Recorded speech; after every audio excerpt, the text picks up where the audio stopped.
ஆத்ம ஆன்மீக அன்பர்களுக்கு எனது அன்பான வணக்கங்கள். மேஷம் முதல் மீனம் வரை உள்ள அனைத்து ராசிகளுக்கும் பலன்கள் எப்படி இருக்கு, வரக்கூடிய காலங்களில் என்னென்ன பலன்கள் கிடைக்க போகுது, வாழ்க்கையில் மாற்றங்கள் எப்படியெல்லாம் வரப்போகுது அப்படிங்கிறத இப்போ எளிமையான முறையில் நாம் இதை பார்க்க போகிறோங்க.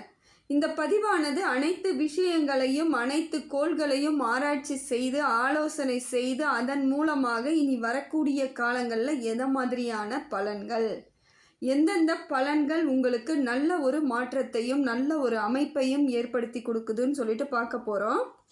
இப்பொழுது இருக்கக்கூடிய கிரக நிலவரங்கள் எப்படி இருக்குது, என்ன பலன்கள் எப்படியெல்லாம் இருந்து பொதுவாக கிரகங்கள் எந்த நிலையில் இருக்குதுன்னு நம்ம இப்போ பார்க்க போகிறோங்க. மேஷம் முதல் மீனம் வரை உள்ள அனைத்து ராசிகளுக்கும் இந்த கிரகங்கள் எந்த அமைப்பில் இருந்து என்ன பலன்கள் கொடுக்குதுன்னு பார்க்க போகிறோம். 2025ஆம் ஆண்டு ஆவணி மாதங்கள் கிரகங்கள் எந்தெந்த இடத்தில் இருக்குதுன்னு நம்ம முதல்ல பார்த்தோம்னா, அதன் பிறகு மேஷம் முதல் மீனம் வரை உள்ள அனைத்து ராசிகளுக்கும் என்ன பலன்கள் எப்படி மாறுபடும் பார்க்கலாங்க. இது பொதுவாக கிரகங்கள் எந்த இடத்தில் இருக்குன்னு தெரிஞ்சுக்கிட்டாலே அனைத்து ராசிகளுக்கும் அதன்படி எப்படியெல்லாம் கிரக மாற்றங்கள் ஏற்பட்டு உங்கள் வாழ்க்கையில் மாற்றங்கள் பல நல்ல பலன் எப்படி கிடைக்குதுன்னு பார்க்க போகிறோம். பொதுவாகவே சூரியனை வைத்துத்தான் நம் தமிழ் மாதங்கள் ஆரம்பிக்கப்படும். தமிழ் மாதத்தில் சூரியன் எந்த இடத்துல இருக்கோ அதை வைத்துத்தான் அந்த தமிழ் மாதத்தை நாம் கணிப்போம். ஒவ்வொரு மாதமும் சூரியன் ஒவ்வொரு அமைப்பில் இருப்பாருங்க. இப்போ பார்க்கும் பொழுது எந்த அமைப்பில் அவர் இருக்காருன்னு பார்க்கும் பொழுது, நவகிரகங்களில் தலைவன் என சொல்லக்கூடிய சூரிய பகவான் ஆட்சி என சொல்லக்கூடிய இடத்தில் உயர்நிலை அமைப்போடு சிம்மத்தில் அமர்ந்திருக்காருங்க. சிம்மத்தில் அமர்ந்து உங்களுக்கு அனைத்து ராசியினருக்கும் பலன்களை கொடுத்துட்ருக்கார். நவகிரகங்களின் தலைவன் சூரியன் சிம்மத்தில் அமர்ந்து சரியான பார்வையால் அனைத்து ராசியையும் எதை மாதிரி பார்த்து எப்படி பலன்கள் கிடைக்குது. குரு மிதுனத்தில் இருக்க, சனி பகவான் மீனத்தில் இருக்க, சுக்கிரனும் புதனும் கடகத்திலும் சிம்மத்திலும் மாறி மாறி அமர்ந்து அவர்கள் அதற்கான பலன்களை கொடுத்துட்ருக்காங்க. அதே போல் கன்னியில் செவ்வாய் இருப்பதும் சுப பலன்களை தரக்கூடிய அமைப்பாக தாங்க இருக்குது. புதனுடைய வீட்டில் குருவும் செவ்வாயும் இருப்பதும் நல்ல பலனாக மாற்றத்தை ஏற்படுத்தி கொடுக்குது. கடகத்திலும் சிம்மத்திலும் சூரியன் புதன் சுக்கிரன் சேர்ந்து மாறி இருப்பதும் ஒரு நல்ல மாற்றம் தாங்க. கும்பத்தில் இருக்கக்கூடிய ராகுவை குரு பார்ப்பது இன்னும் நல்ல மாற்றமாக இருக்குது. பெரிய வகையில் மாற்றத்தை ஏற்படுத்தி கொடுக்கக்கூடிய அமைப்பில் தாங்க கிரகங்கள் அந்த அமைப்போடு இருக்கிறது. இதன்படி தான் நாம் பலனை பார்க்க போகிறோம். அதுலேயும் மேஷ ராசிக்கு எப்படி இருக்குது, இந்த மாதிரி அமைப்பில் மேஷத்திற்கு எப்படிப்பட்ட பலன்கள் கிடைக்க போகுது அப்படிங்கிறத இனி வரக்கூடிய பதிவில் நம்ம பார்க்கலாம். மேஷ ராசிக்காரர்களுக்கு இனி வரக்கூடிய காலங்கள் எல்லாமே நல்ல மாற்றங்களாக இருக்குது. உங்கள் ராசிநாதன் 6வது இடத்துல இருக்கிறது எப்படி இருக்குன்னு பார்த்தீங்கன்னா, கடன், வம்பு, தொல்லை, பிரச்சனை, அவமானம், அசிங்கம், தேவையில்லாத விரக்தி இதையெல்லாம் சரி பண்ணக்கூடிய இடத்துல உங்கள் ராசிநாதன் அமர்ந்து உங்களுக்கு நல்ல பலன்களை கொடுத்துட்ருக்காரு.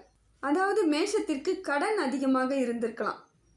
பெரும்பாலான மேஷ ராசிக்கு இந்த பிரச்சனை அதிகமாக இருக்குது. தொழில் வளர்ச்சி இருக்கும், தொழிலும் நல்லா பண்ணிக்கிட்டு இருப்பீங்க, இருந்தாலும் கடன் மேலே கடன் சொல்கிற மாதிரி கடன் சுமை அதிகமாக இருக்கக்கூடிய காலகட்டத்தில் இருந்துக்கிட்டு இருக்கீங்க. இப்போ பார்த்தீங்கன்னா அதையெல்லாம் படிப்படியாக குறைவதற்கான காலம் இது அமைப்பான இருக்கிறதுனால இது உங்களுக்கு நல்ல மாற்றம் தாங்க இருக்குது. உங்கள் ராசிநாதன் உங்களுக்கு பலமாக இருப்பது நல்ல மாற்றம். அதாவது 50 வயதை கடந்தவர்களுக்கு கடன் நல்லா முடிந்த வரையிலும் குறைஞ்சிரும், சுத்தமாக குறைஞ்சிக்கிட்டே வந்துடும். அதே போல் 50 வயதிற்கு மேற்பட்ட 60 வயதிற்கு மேற்பட்டவர்களுக்கு உடலில் தேவையில்லாத வீணாக உடல் பிரச்சனை இருந்தவங்களுக்கு உடல் இப்போ உங்களுக்கு ஓரளவுக்கு மாற்றம் ஏற்படும். தேவையில்லாத மருத்துவ செலவுகள் குறையும். இந்த வரக்கூடிய காலங்கள் உங்களுக்கு நல்ல பலன்களை கொடுக்கக்கூடியதாக தாங்க இருக்குது. நல்ல ஒரு மாற்றத்திற்கான கால நேரம் அமைவதும் ஒரு சிறப்பான விஷயமாக மேஷத்திற்கு இருக்குது. அதே போல் அதிர்ஷ்டத்தை தரக்கூடிய காலகட்டம் இதுதான். 5ஆம் அதிபதியான சூரியன் 5வது இடத்திலேயே சிம்மத்திலேயே சஞ்சாரணம் பண்ணுறது உங்களுக்கு ஒரு நல்ல அமைப்பாக இருக்குது. எதிர்காலத்தை பற்றி நீங்கள் எவ்வளோ கவலைப்பட்டீங்களோ அதையெல்லாம் மாறக்கூடிய இடத்துல இருக்குதுங்க. ரொம்ப கவலைப்பட்டிருப்பீங்க, எதிர்க்க என்ன நடக்கும், எதிர்காலம் நமக்கு எப்படியான பலன்களை கொடுக்கும்னு சொல்லிட்டு நீங்கள் வருத்தப்பட்டிருப்பீங்க இல்லையா. அந்த மாதிரியான உங்களுக்கு மன உளைச்சல் தீர்வதற்கான காலகட்டமும் இதுதான். ஏன்னா இளைஞர்களாக இருக்கக்கூடியவர்கள், மேஷத்தில் சிறு வயதினராக இருக்கக்கூடியவர்கள் எப்படின்னா, அவங்க பிளான் பண்ணுவாங்க. வாழ்க்கை இப்படியெல்லாம் இருக்கணும், இதை மாதிரி வேலைக்கு போகணும், இதை மாதிரி படிப்பு படிக்கணும், என் வாழ்க்கையில் திருமணம் இப்படி இருக்கணும், என் வாழ்வை நான் இப்படியெல்லாம் முறைப்படுத்திக்கணும். நீங்கள் இதுக்குள்ளே இப்போ தீர்மானம் வந்திருப்பீங்க. ஆனால் அதை செயல்படுத்த முடியாமல் சில நேரங்களில் மன விரக்தி ஏற்பட்டிருக்கும். அந்த மாதிரியான உங்களுக்கு சூழ்நிலை மாறக்கூடிய இடத்துல இப்போ இருக்குதுங்க. நிதர்சனமாக இப்போ நீங்கள் மாறுவீங்க. உங்களோட பிளான்லாம் இப்போ ஒர்க் அவுட் ஆகிறதுக்கான வாய்ப்புகள் இருக்குது. எதையெல்லாம் நினைத்து நீங்கள் வருத்தப்பட்டு கவலைப்பட்டீங்களோ அதையெல்லாம் மாறக்கூடிய சூழ்நிலை இப்போ இருக்குது. அதாவது உங்களுடைய லட்சியங்கள் அனைத்தும் நிறைவேறக்கூடிய காலகட்டம், உங்களுக்கு ஒரு அதிர்ஷ்டமான காலகட்டம், சிறப்பான காலகட்டம், மன மகிழ்ச்சி ஏற்படுத்தி கொடுக்கக்கூடிய காலங்களாக இந்த காலங்கள் உங்களுக்கு அற்புதமாக இருக்குதுங்க. வயதிற்கு ஏற்றாற் போல் மேஷராசிக்காரர்களுக்கு எல்லாருக்குமே நல்ல பலன் கிடைச்சிட்ருக்குங்க. உங்கள் வயதிற்கு ஏற்றாற் போல், உங்கள் மனதிற்கு ஏற்றாற் போல், உங்கள் முயற்சிக்கு ஏற்றாற் போல் இந்த காலம் உங்களுக்கு சரியான பலன்களை கொடுத்துக்கிட்டு இருக்கு. பாக்கியாதிபதி பாக்கியத்தையே பார்க்கின்ற சூழல் இருப்பதனால் கடந்த காலங்களில் இருந்து வந்த சங்கடங்கள் தீர்வதற்கான வாய்ப்புகள் இருக்குது. ஏன்னா கடந்த காலங்களில் உங்களுக்கு பெரிய பாக்கியங்கள் எதுவும் கிடையாது. நிறைவான ஒரு அமைப்பு இல்லாமல் உங்களுக்குள்ளேயே நிறைய பிரச்சனைகள் இருந்திருக்கும், மன சங்கடங்கள் இருந்திருக்கும். அதையெல்லாம் மாறக்கூடிய அம்சத்தில் இப்பொழுது இந்த காலம் அருமையாக இருக்குது. பொதுவாகவே மேஷராசிக்கு 3வது இடம், 4வது இடம், 6வது இடம், 7வது இடம் ஒரு நல்ல அமைப்பில் இருக்குதுனாலே உங்களுக்கு சரியான மாற்றம் ஏற்பட போகுது. இனி வரக்கூடிய காலங்களில் பெரிய அளவுக்கு உங்களுக்கு பிரச்சனைகள் இல்லாமல், இருக்கக்கூடிய பிரச்சனைகளும் தீர வேண்டிய இடத்துல இருக்கிறீங்க. இந்த காலம் பிரச்சனைகளை முடிவுக்கு கொண்டு வரக்கூடிய காலமாக உங்களுக்கு அமையக்கூடிய சூழ்நிலை இருக்குது அப்படிங்கிறது தாங்க உங்களுக்கு. மேஷராசிக்காரர்கள் பொறுத்த வரையிலும் நீங்கள் என்ன நினைக்கிறீங்கன்னா, எனக்கு 7.5 சனி ஆரம்பிச்சிடுச்சு, நீங்கள் இப்படி பலன் சொன்னீங்கன்னா நான் எப்படி ஏற்றுக்குவேன்னு நினைக்கிறீங்க. ஏன்னா நான் போன பதிவுலேயே உங்களுக்கு நான் சொல்லியிருக்கிறது என்னன்னு பார்த்தீங்கன்னா, மேஷராசிக்கு இந்த காலகட்டத்தில் சனி பகவான் உங்களுக்கு எந்தவித பிரச்சனையும் கொடுக்க போகிறதில்ல. 7.5 சனியால் உங்களுக்கு பாதிப்புகள் இருக்காது, பெருமளவு பாதிப்புகளே இருக்காதுங்க. ஏன்னா ஒரு நல்ல அமைப்பில் தான் இருந்துக்கிட்டு இருக்கு. மற்ற கிரகங்கள் உங்களுக்கு சப்போர்ட் பண்ணும் பொழுது அந்த மாற்றம் உங்களுக்கு நல்ல மாற்றமாக இருக்குது. அதுவும் இல்லாமல் இப்பொழுது பார்க்கும் பொழுது உங்களுக்கு விரயச்சனியாக தான் இருக்கார். அப்போ விரயச்சனினா எப்படின்னாக்கா விரயமாகணும். அப்போ எப்படி பொருளாதாரம் வந்தால் தானே விரயமாகும். அப்போ உங்களுக்கு இப்போ பொருளாதார வரவு ஏற்படுறதே ஒரு சந்தோஷம் தானே. விரயமாகுதா ஆகலையான்னு அப்புறம் பார்த்துக்கலாம். ஆனால் பொருளாதார வரவை கொடுத்துத்தானே நமக்கு விரயத்தை கொடுப்பாங்க. ஏதோ ஒரு வகையில் உங்களுக்கு தொழில் முன்னேற்றம் இருக்கும், பொருளாதார வளர்ச்சியும் இருக்கும், நல்ல லாபமும் கிடைக்கக்கூடிய சூழ்நிலை ஏற்படும். அதை நீங்கள் சரியாக கொஞ்சம் பார்த்து நடந்துக்கிட்டால் போதுங்க. தேவையில்லாமல் ஆடம்பர செலவுகளையோ வேறு சில மனதில் உள்ள ஆசைகளையோ நிறைவேற்ற வர்றதுக்கான காலகட்டத்தை நீங்கள் இப்போ அமைச்சிக்கிட்டிங்கன்னா பிரச்சனை ஆகிடும். அதனால் என்ன பண்ணுங்கள், பொருளாதார ரீதியாக சனி பகவான் உங்களுக்கு எந்த விதத்திலும் பிரச்சனையை கொடுக்கல. நல்ல ஒரு சுப செலவுகள் செய்யக்கூடிய இடமாக கூட இருக்கலாம். உங்களுக்கு பெரிய அளவுக்கு பாதிப்புகள் இல்லாத காலகட்டமாகத்தான் இது நாள் வரையிலும் மேஷத்திற்கு இந்த 7.5 சனி இருந்துக்கிட்டு இருக்கு. அதுவும் இல்லாமல் மாதம் முழுவதும் 5வது இடத்தில் சூரிய பகவான் இருந்து உங்களுக்கு பொருளாதார ரீதியாக இது நாள் வரையிலும் இருந்து வந்த சிக்கல்களை எல்லாம் விளக்கிறார்.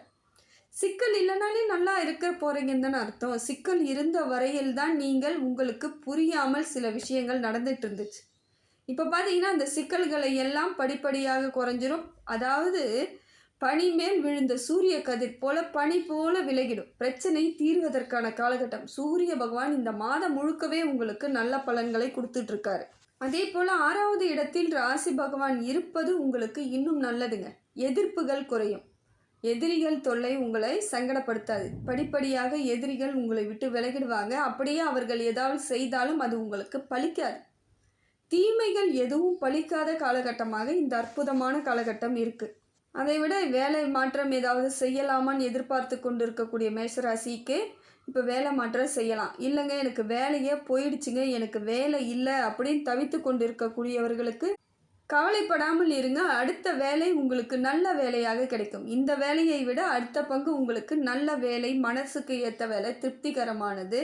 அதே போல் பொருளாதார ரீதியாக சம்பள உயர்வோடு உங்களுக்கு வேலை கிடைக்கும். எதற்கும் கலங்காமல் தைரியமாக இருந்தாலே காலத்தை நல்லபடியாக நாம் எடுத்து கொண்டுட்டு போயிட்டே இருக்கலாம். அதே போல் மேஷராசிக்கு தசா புத்தியில் எப்படி இருக்கோ, சுய ஜாதகத்தில் எப்படி இருக்கோ அந்த மாதிரியான நல்ல அமைப்பு இருக்குது. பொது பலன்லேயே உங்களுக்கு 90% சரியான அமைப்பு ஏற்பட்டுடுங்க. 90% இப்போ பொதுவான ஒரு பலனாக அனைத்து மேஷராசிக்கும் இப்படித்தான் இருக்கும். அந்த 10% தான் வேறுபாடுகள் இருக்கும். அது சுய ஜாதகத்தில் பார்க்கும் பொழுது உங்களுக்கு சரியான விளக்கங்கள் தெரிய ஆரம்பிக்கும். இப்போ இருக்கும் பொழுது உங்களுக்கு கடன்கள் குறைவதற்கான வாய்ப்புகள் இருக்குது. ஆனால் புதிய கடன்கள் வருவதற்கும் வாய்ப்பு இருக்குது. எப்படின்னு பார்க்கும்பொழுது பழைய கடன் அதிகப்படியான வட்டிகள் இருந்தால் அதை முடித்துவிட்டு எளிமையாக வாங்கக்கூடிய சூழ்நிலை ஏற்படும்.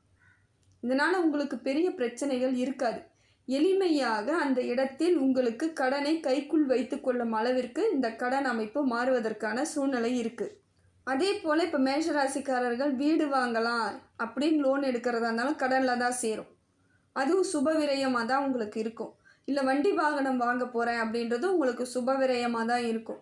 அப்படி நான் எடுக்கலாமா அப்படின்னா தாராளமாக செய்யக்கூடிய அமைப்பில் தான் இருக்கீங்க. பொருளாதார ரீதியாக நீங்கள் திட்டமிடலோடு இருந்து அதை செயல்படுத்தினால் நிச்சயமாக ஒரு நல்ல அமைப்பு தாங்க.